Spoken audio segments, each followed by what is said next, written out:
Number 1. The beautiful land that was forgotten. If you ask a Westerner to locate Uzbekistan on a map, they will likely take a few seconds to orient themselves in Central Asia and then vaguely point to the area near Afghanistan. Some might even think that Uzbekistan was once part of Afghanistan or Pakistan, associating the entire region with images of warfare and barren deserts.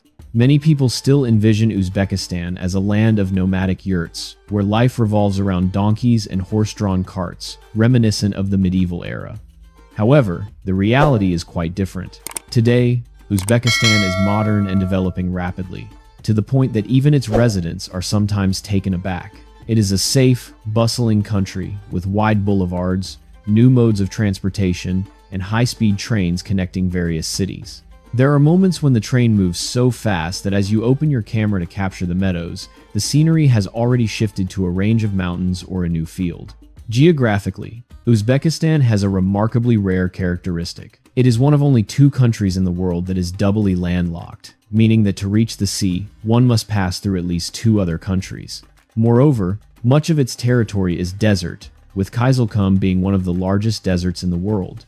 The lack of coastline and stable water sources often leads to water scarcity in the country. Yet, these harsh conditions have fostered an incredible ecosystem. Many plant species may seem absent for most of the year, but with just a few light rains or increased humidity, they suddenly spring to life and bloom en masse in a very short time. This phenomenon is referred to by locals as the spring of the wind, as everything appears quickly and then vanishes just as fast, like the trace of a breeze that passes by for only a moment. In terms of climate, Uzbekistan experiences harsh winters and extremely hot summers, placing it among the countries with the largest temperature fluctuations in Asia. In summer, temperatures can soar to 45 degrees Celsius, while in winter, they can plummet to minus 30 degrees Celsius. To survive in these extreme weather conditions, the people have ingeniously created semi-subterranean homes. This type of dwelling utilizes the Earth's depth to regulate temperature, keeping it cool in the summer and warm in the winter, entirely independent of modern heating or cooling systems. Some ancient villages still preserve this architectural style as a testament to the remarkable adaptability of the desert inhabitants. Number 2. The secret allure of Uzbek women. When you arrive in Uzbekistan, the first thing that easily catches your attention is the distinctive beauty of the women here. This beauty carries a gentle and natural quality, shaped over centuries of cultural exchange along the Silk Road. The faces you encounter seem to hold the memories of many civilizations, blending the warmth reminiscent of Persia with the strong features of the Mongols and the grace often seen in Slavic peoples. Some women possess golden-hued skin and deep-set monolid eyes, as if narrating their own unique experiences. Others have bright hair and striking blue eyes that evoke a sense of Eastern European allure. Regardless of their features, Uzbek women exude a remarkable confidence. Many travelers note that women here embody a fusion of Asian delicacy and European strength, creating an unmistakable charm. A prime example is Karamova Elena.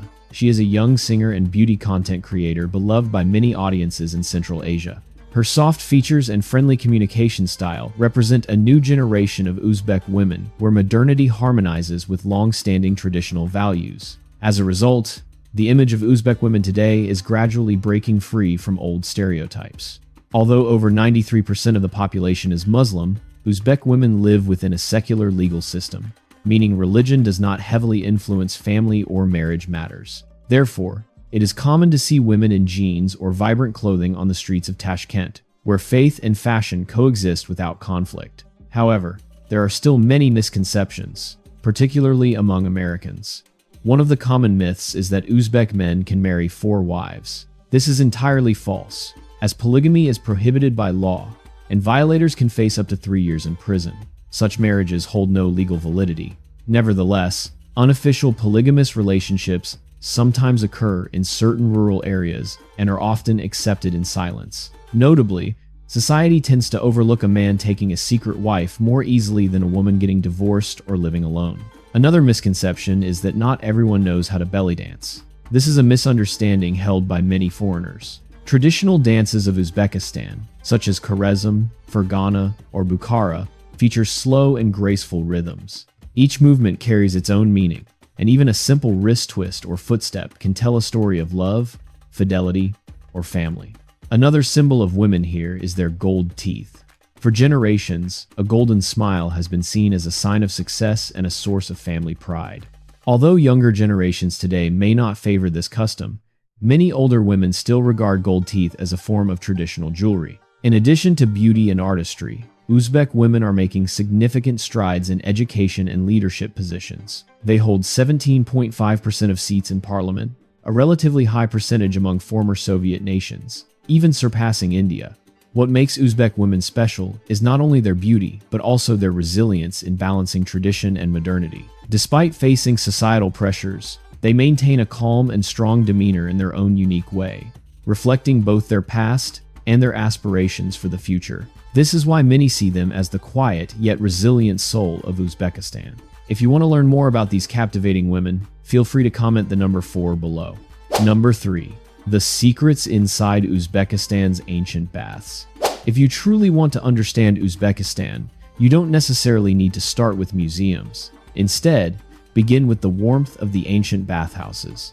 Hidden behind the turquoise domes and the old markets lies a tradition considered one of the oldest in Central Asia, the hammam, or traditional bathhouse of Uzbekistan.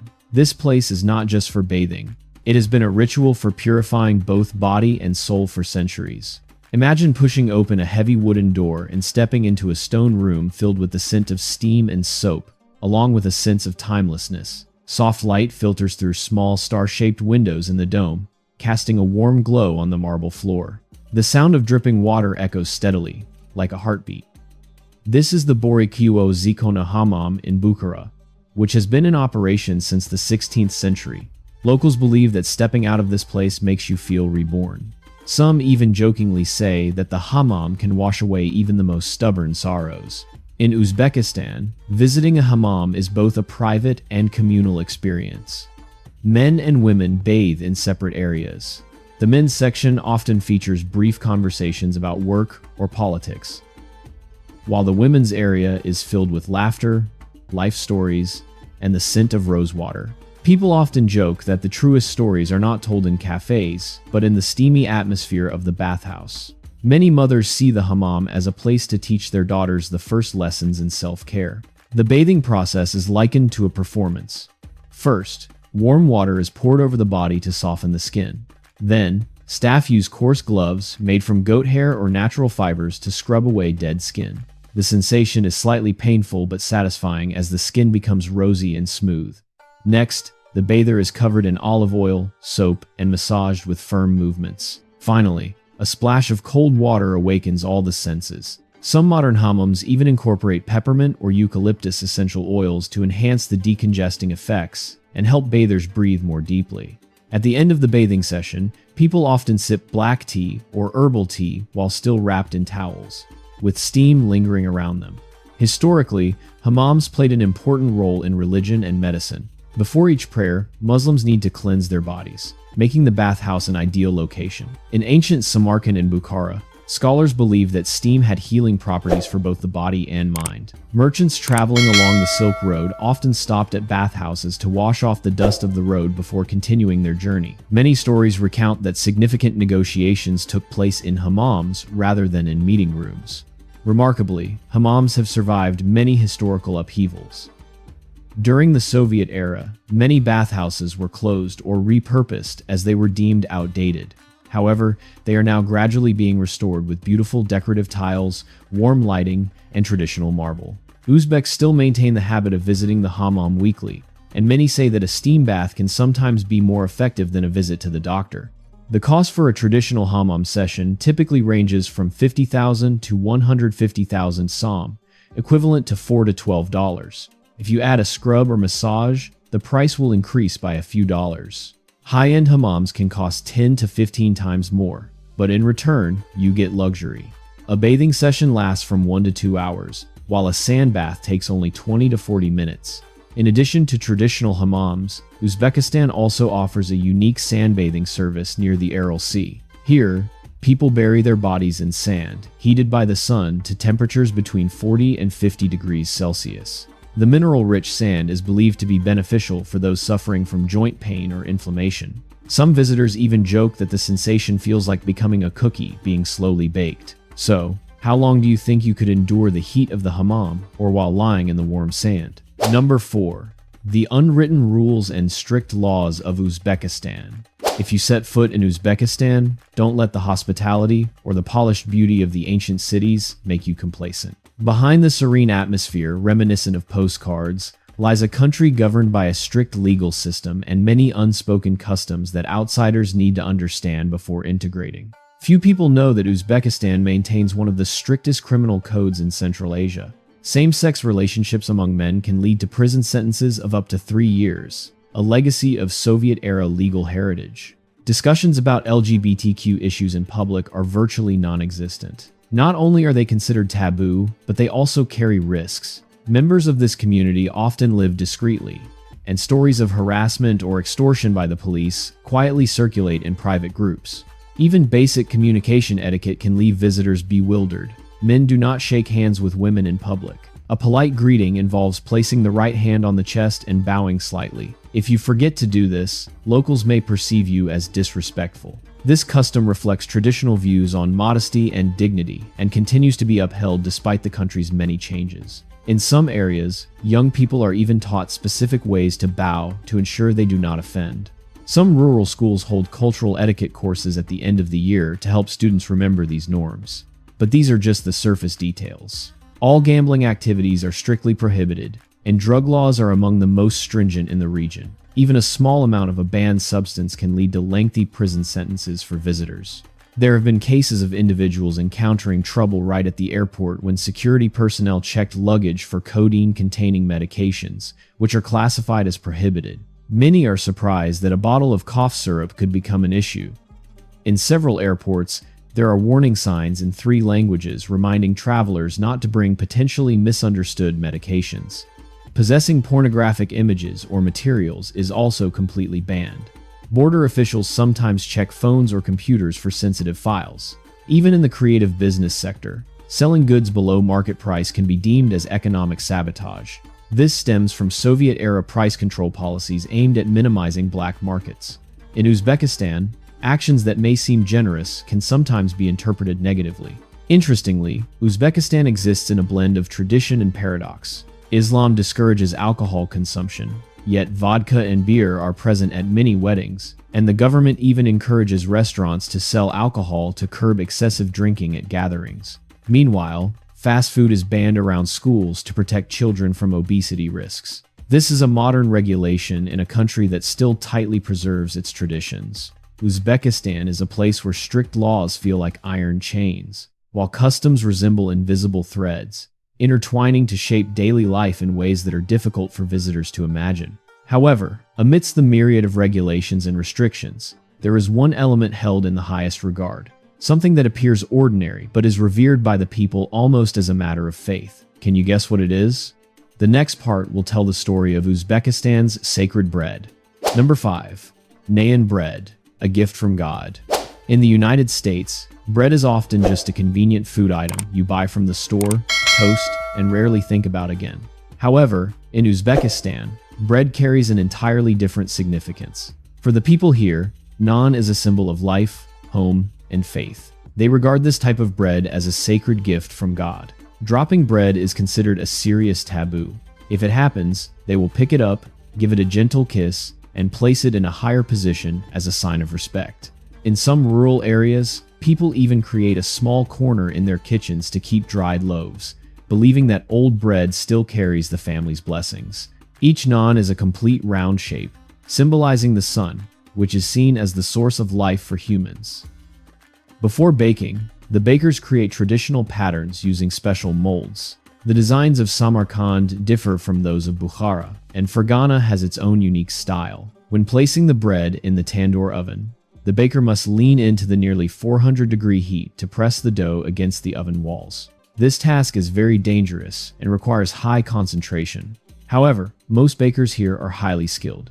They say that just by listening to the sound of the wind inside the oven, they can tell whether it is hot enough. Naan is closely tied to many important rituals. On wedding days, both families pray and break bread together. The person who receives a piece of bread is believed to be lucky or to soon find their beloved. When a newborn arrives, a loaf of bread is placed under the pillow to wish for a smooth life for the baby. Before young men go off to military service, they take a bite of bread and leave the rest at home as a message that they hope to return safely. In some mountain communities, there is a tradition of hanging a piece of bread on the doorframe to wish for a bountiful harvest the following year. The spirit of hospitality in Uzbekistan also begins with bread. Whether a friend or a stranger, anyone who visits is first offered bread. During World War II, when famine struck, the people here still shared their meager food supplies, especially bread, with refugees from various regions of the Soviet Union. There are stories of families who, even with only 2 loaves left, would share half with a stranger because they believe that sharing bread is also sharing blessings. For the people of Uzbekistan, bread is not merely food, it is a blessing, a connection between people, and a reminder that no one should eat alone. Number 6. A country where the ocean has turned into sand. Did you know that there is a place in Uzbekistan that makes many people feel like they have stepped into a post-apocalyptic movie? That place is the town of Moynak, located in the northwest of the country. When you arrive here, you will see enormous ships covered in rust, lying still on the cracked sandy ground, and all you can hear is the wind howling through this barren land. What is even more surprising is that this area used to be a massive lake, the 4th largest in the world, known as the Aral Sea. For decades, the Aral Sea was the lifeblood of over 100,000 people. The ports were once bustling, the fishing industry thrived, and Moynak was an economic hub of the region. However, in the 1960 seconds, the Soviet Union decided to divert the 2 rivers, Amu Darya and Sir Darya, to irrigate millions of acres of cotton fields. This seemingly promising project turned into one of the greatest environmental disasters of the century. The water receded, fish disappeared, and Moynak transformed from a lively port city into a lonely town in the desert. Today, Moynak has around 18,000 residents, mostly elderly, farmers, or textile factory workers. The disappearance of the Aral Sea not only robbed them of their livelihoods but also drastically altered the climate. Summers can now reach temperatures of 50 degrees Celsius, while winters can plummet to -40 degrees. Without the sea to moderate the climate, this region has become extremely harsh. Some say that summers are so hot that the asphalt begins to soften, while winters are so cold that the windows freeze from the inside. The massive dust storms are an even greater threat. They carry countless harmful particles that can travel hundreds of miles. Among these dust layers are pesticides, fertilizers, and even remnants from chemical weapons tests during the Soviet era. The rates of respiratory diseases, immune system disorders, and cancer have skyrocketed. Here, the rate of esophageal cancer is 25 times higher than the global average. At times, children are advised not to play outside on windy days to avoid inhaling toxic dust. The Aral Sea disaster is a clear testament that nature cannot be exploited indefinitely. Many other places around the world are experiencing similar situations. The Dead Sea continues to shrink due to water being diverted for agriculture and industry. In the past 2 decades, over 1,500 square miles of coastal wetlands have disappeared, equivalent to about 560,000 football fields. Many scientists warn that if humans do not change their water usage practices, tragedies similar to that of the Aral Sea will continue to occur in many places. Number 7. An important center of the Silk Road. Uzbekistan once played a central role on the Silk Road, the ancient trade route connecting China to Europe. This country, situated amidst the vast deserts of Central Asia, served as a crucial stop for all merchant caravans to replenish their water supplies, change horses, rest, and conduct trade. Its strategic location helped Uzbekistan become a cradle of numerous trade, religious, and cultural centers that have endured for centuries. However, as maritime transport developed, the significance of the Silk Road gradually diminished. The once thriving cities were affected by the passage of time, wars, and historical upheavals. Only in recent decades has the Uzbek government embarked on a large-scale journey to revive the memories of its golden age. The 3 most notable cities in this effort are Khiva, Bukhara, and Samarkand. Khiva is an ancient city in western Uzbekistan, founded in the 6th century. Located near the Karakum Desert, it was an important stop for caravans traveling across the continent. The heart of Khiva is Ichan Kala, the old town recognized by UNESCO, surrounded by thick earthen walls that have stood the test of time for centuries. Today, many families still reside within this historic area. Khiva is famous for its mosques adorned with blue ceramic tiles, ancient mausoleums, and artisan markets. As night falls, the golden lights reflecting off the earthen walls create a scene reminiscent of the medieval era. Bukhara is the second stop on the Silk Road journey. This city was once a major center of trade, education, and religion in the region. People have lived in this area for over 5,000 years, and the city of Bukhara has been present since the early history of Central Asia. Today, the city boasts more than 140 ancient structures, including grand mosques, religious schools, and traditional bazaars. In 1993, Bukhara's historical center was designated a UNESCO World Heritage Site, highlighting its importance to the development of Central Asian civilization. Samarkand is the final stop and is often referred to as the Jewel of Uzbekistan. This city has over 3,000 years of history and is one of the oldest inhabited areas in the region. Situated at the crossroads of Persian, Chinese, Indian, and Arab civilizations, Samarkand became a hub for the exchange of knowledge, culture, and technology throughout the flourishing period of the Silk Road. Goods such as silk, precious stones, glass, and books passed through this city before continuing their journey to West Asia and Europe. Today, Samarkand is closely associated with the Registan Square, its enormous blue domes, and nearly perfectly restored Islamic monuments. Some structures are even artistically illuminated at night, making them resemble time machines that transport viewers back to the city's glorious era over 1,000 years ago. Number 8. The unique culinary culture of Uzbekistan. Just spending a day or two in Uzbekistan, you'll quickly realize that the locals do not view eating as a simple necessity. They celebrate cuisine as something worthy of reverence. Whether you are standing in a market, sitting in a home, or walking down any street, you will catch the enticing aromas of dishes being fried, simmered, or grilled over glowing coals. The entire country feels like a gigantic kitchen. At the heart of this world of flavors is a dish so beloved that it has become a symbol of Uzbekistan: plov.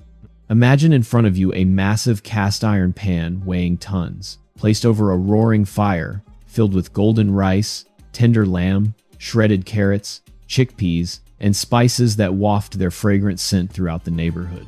It may sound exaggerated, but this is truly the scene you will encounter. Each region and family creates its own version of plov. Some add raisins, others include chickpeas, garlic, or quail eggs. It is estimated that there are over 60 different types of plov across the country. Historically, this dish was reserved for the nobility and warriors. Legend has it that the troops of Alexander the Great consumed a primitive version of plov to recover after battles. Today, you can find plov everywhere, from small roadside stalls to upscale restaurants in Tashkent. A beautifully presented serving of plov costs about $2.50, much cheaper than many popular beverages in the US. Some restaurants even have chefs who stir the large pan in front of guests as a welcoming ritual. For Uzbeks, plov is not just a meal, it is a ceremony. Men often prepare this dish for significant occasions such as weddings, welcoming newborns, or during funerals. Plov is always prepared before sunrise and served after the morning prayer. Each bite of plov carries the warmth of family and faith. If you have ever tasted a dish that made you feel as welcomed as family, even as a stranger, that is the feeling plov evokes. Of course, Uzbek cuisine is much richer than just plov. The locals proudly refer to their homeland as the land of melons. This claim is well-founded, as there are over 150 different types of melons, each with its unique aroma and sweetness. Farmers believe that the first bite of a delicious melon brings good luck for the entire year. Even more surprisingly, this land is home to ancient wild apples, considered the ancestors of most modern apple varieties. Uzbeks often jokingly say that if the world has apples, part of the credit belongs to this region. Next is the taste challenge, known as kumis, fermented horse milk with a slightly sour flavor and a thin layer of foam. This drink has been intertwined with nomadic life for centuries. People believe it aids digestion, cleanses the lungs, and provides a sense of vitality. However, for many travelers, just a sip is enough to make them feel like they are experiencing something entirely new. Another popular dish is sherpa, a hearty soup made with lamb, carrots, onions, and large chunks of fat clinging to the bones. This is not a soup to sip. It is a dish to chew. And if you want to try something truly challenging, imagine the sensation of biting into something soft and fatty, yet unclear what it is. That is stuffed beef lung, a dish often served at traditional feasts. The lungs are cleaned and then stuffed with a mixture of milk, rice, and spices before being slow cooked. The soft outer layer combined with the smooth filling creates an experience that surprises many, especially those unaccustomed to eating offal. Number 9. The most unique festivals of Uzbekistan. The biggest festival of the year in Uzbekistan is Nowruz, the Persian New Year, celebrated on March 21. This marks the return of spring, bringing warmth, life, and hopeful new beginnings. However, in Uzbekistan, Nowruz is not just a date on the calendar. It is a festival that awakens the spirit and sets the rhythm for the entire year ahead. The streets become vibrant as flowers bloom everywhere. Families prepare sumalak, a sweet wheat pudding that is cooked continuously for nearly 24 hours and must be stirred constantly. Women sing traditional songs while stirring, hoping to bring blessings and abundance. People visit relatives, putting aside grievances, and release doves into the sky to pray for peace. Uzbeks believe that how they celebrate Nowruz affects their luck for the entire year, so everyone strives to maintain a joyful spirit, singing and feasting until late into the night.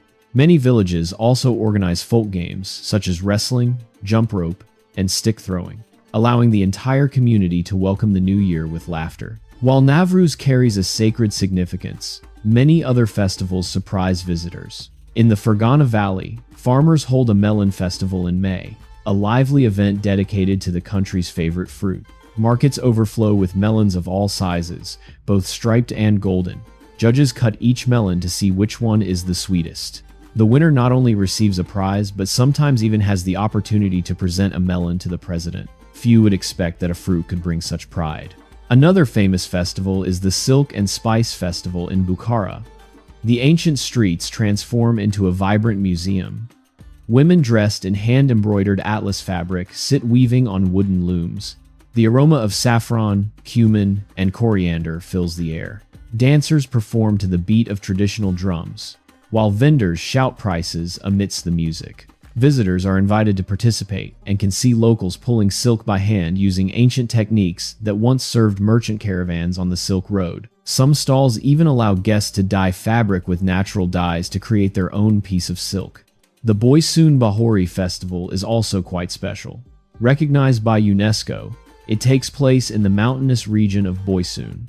Attending the festival feels like stepping back in time. Shepherds play flutes made from bones, children wear handmade masks, and adults reenact ancient tales of deities, heroes, and nature. Many believe this festival preserves the essence of pre-Islamic Central Asian culture, where singing and storytelling were the only means of passing down history.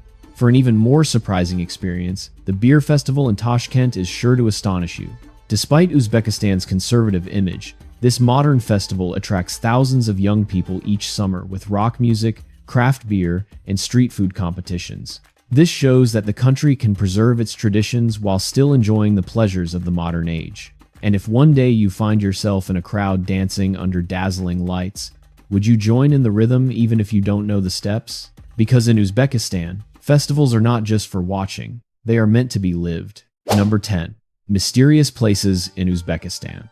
If I told you there is a country where ships lie motionless among the sands, where caves are so deep that light and sound vanish, and where tombs shine like stars in the sky, would you believe me? Uzbekistan is that land. It is a place where the boundary between reality and what seems mystical often becomes very thin. The Moynak ship graveyard was once the center of the Aral Sea fishing industry, but now it is surrounded by vast stretches of sand after the water receded by miles over decades. The rust-covered ships standing on the dry ground resemble the giant skeletons of a world that has disappeared. Locals say that on windy days, you can still hear echoes reminiscent of waves from the ancient sea, as if the Aral Sea wants to bid its final farewell to this land. Some visitors even describe the sound as a soft metallic groan as the wind whistles through the ship's hull, giving the scene a feeling that the past still breathes beneath the sand. If you head south, nestled in the Boysun Mountains is the Dark Star Cave, one of the deepest cave systems on the planet. It stretches over 17 kilometers and is so dark that all sense of light and sound disappears as you enter. Explorers call this place the mouth of the earth because inside, time seems to stand still. Some expedition groups are forced to mark their path with ropes, as just a few meters off course makes it nearly impossible to find the way out. In the Navoy region lies the ancient Dagon Mosque, quietly resting beneath layers of dust. This structure was built from the 8th to the 12th century. The large stone columns evoke ancient temples predating Islam, showcasing a cultural layer that once existed in Central Asia but now only leaves traces.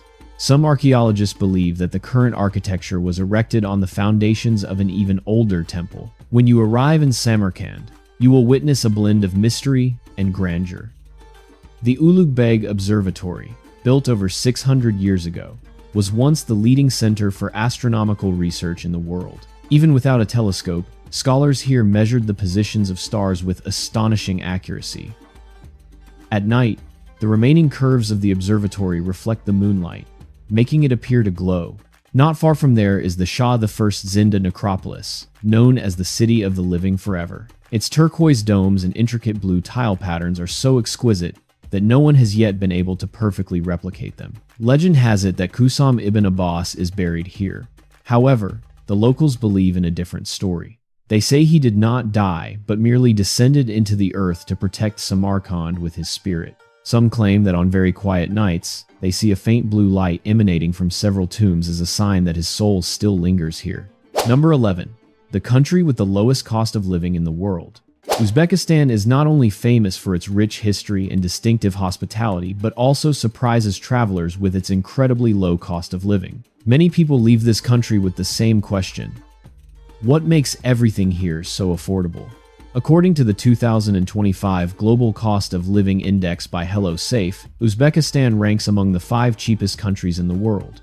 On average, a day of travel costs around $12 to $15 per person.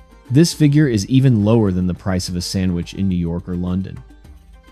Even in Tashkent, the most modern city in Central Asia, the cost of living is just a fraction of what it is in the West.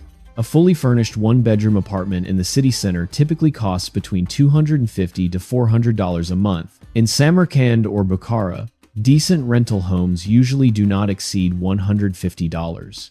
Many foreigners even say that the cost of renting for an entire year here is less than a few months' rent in Paris or Tokyo. Utilities such as electricity, water, heating, and high-speed internet often only range from $40 to $70 per month. Therefore, even when adding up all living expenses, many travelers still find it hard to understand why everything is so affordable. Transportation follows this trend as well. A subway ticket in Tashkent costs only about 12 cents. And most taxi rides within the city rarely exceed $3. Some drivers even refuse tips, believing that the fare is enough.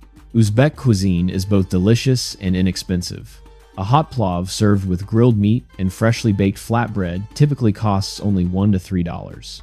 Even in Western-style restaurants, a full dinner with drinks costs around $8 to $15.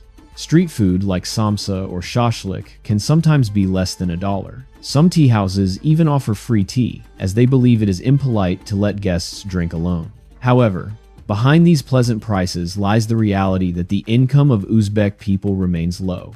On average, individuals earn only about $300 to $350 a month. What travelers perceive as cheap can sometimes have a completely different meaning for the locals. Nevertheless, this low cost of living makes Uzbekistan an attractive destination for long-term travelers, remote workers, or retirees looking to optimize their budget. With just $800 to $1,000 a month, you can live comfortably, including rent, food, and entertainment. Many expatriate communities even refer to Uzbekistan as the last low-cost paradise in Asia. Number 12. Beautiful places in Uzbekistan. Uzbekistan not only attracts visitors with its rich cultural heritage and renowned hospitality, but also surprises them with an incredibly low cost of living that many find hard to believe. Many travelers leave with the same question: why is everything here so cheap? According to the 2025 Global Cost of Living Index by HelloSafe, Uzbekistan ranks among the 5 cheapest countries in the world. A typical day of travel costs only about $12 to $15 per person. This price is even lower than a sandwich in New York or London. In Tashkent, the most modern city in Central Asia, the cost of living is still significantly lower than in Western cities. Renting a fully furnished one-bedroom apartment in the city center ranges from $250 to $400 per month. In Samarkand or Bukhara, rental prices usually do not exceed $150. Some foreigners have shared that the total annual rent in Uzbekistan can sometimes be equivalent to just 2 or 3 months' rent in Paris or Tokyo. Utilities such as electricity, water, heating, and high-speed internet only cost around $40 to $70 per month. Even when adding up all living expenses, many still wonder why everything is so affordable. Public transportation is also very economical. A subway ticket costs only about 12 cents, and most taxi rides rarely exceed $3. Many drivers even refuse to accept tips, believing that customers have already paid a fair price. Uzbek cuisine is even more surprising. A steaming bowl of plov with grilled meat and flatbread costs only $1 to $3. If you choose a Western-style restaurant, a full dinner with drinks starts from $8 to $15. Street food like samsa or shashlik can sometimes cost just a few dozen cents. Many tea houses even offer free tea refills, as they consider it impolite for customers to sit alone without being served more. Some family-run restaurants view offering extra bread or salad for free as a way to send blessings to guests, believing that sharing food brings good luck. Despite these pleasant prices, the main reason lies in the relatively low average income of Uzbekistan's citizens. Most workers earn only about $300 to $350 a month. Therefore, what travelers perceive as cheap sometimes reflects an uncomfortable economic reality for locals. However, this low cost of living makes Uzbekistan an attractive destination for remote workers, long-term travelers, or retirees looking to save money. With $800 to $1,000 a month, you can live comfortably, including rent, food, and entertainment. Many foreigners predict that if Uzbekistan strengthens its tourism sector over the next 10 years, it could become the next Bali for budget travelers, with the only difference being that costs remain surprisingly low. And that is the true picture of life in Uzbekistan. I hope the information provided has given you a different perspective on this fascinating country. If you found the video helpful, don't forget to hit like, subscribe, and turn on the notification bell so you won't miss the next journeys. Among the things you just heard, which one impressed you the most? Please leave a comment below, as we always want to hear your thoughts.